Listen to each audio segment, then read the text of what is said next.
Yesterday, I got hit with a lot of input that made me reconsider everything I've been doing with VibeScan and think about the next steps that I was going to take.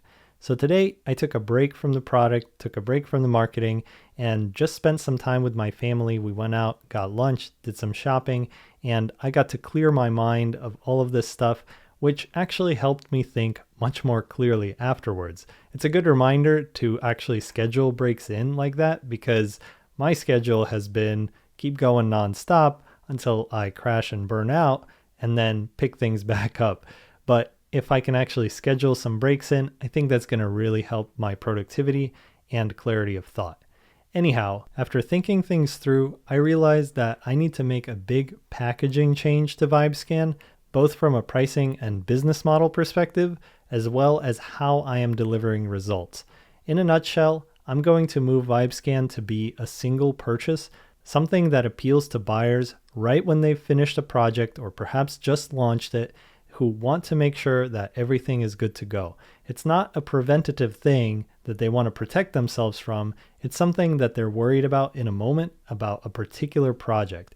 And based on all of the usage patterns and feedback I've gotten, it really seems like people like to use VibeScan to analyze their current project, make some fixes, do another scan, and then move on, which is exactly how I want to price it so that it perfectly appeals to those buyers.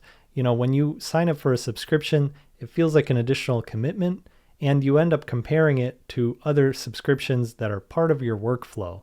But the way people are buying VibeScan is on a much more project-oriented basis, and it's kind of an ad hoc thing that you want to do to make sure that your project is all good to go. Now, from the perspective of delivering the actual results, the product is much too granular right now, showing specific files and lines that you need to make changes on, and users kind of have to go in and fix it on a file-by-file basis, and they don't get the bigger picture of how the project is overall. And because I'm offering a lot of scans, I really have to optimize for the cost of things. So I have things like caching across all the different file contents, and it just makes every scan not quite as personalized as I would like it to be. If I can sell it as a one-off scan, I can really invest a lot more into the detailed analysis and understanding of that particular project and where it stands.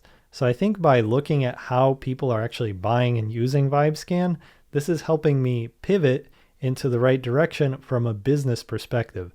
And so although in some ways it feels like, oh, I'm just making excuses for myself to work on technical stuff again, I do think this is a key business pivot because it's focusing on meeting the market where it is and giving the users the sort of results that they actually want. Now, obviously, this is a pretty involved change. I'm going to keep the subscriptions as they are and make sure the product keeps working for all the current users, but I'm going to really pivot to make VibeScan this sort of per project, one-time payment thing and change the way that the results are presented so that it's a very nice comprehensive report. So that's going to be my new focus right now, is pivoting the product so that it meets the buyers where they're at. Afterwards, I'm going to continue my marketing efforts, but I think this business pivot is going to really help me get much better traction with the product. So I'll start working on that and I'll see you all tomorrow. Thanks for watching. Take care.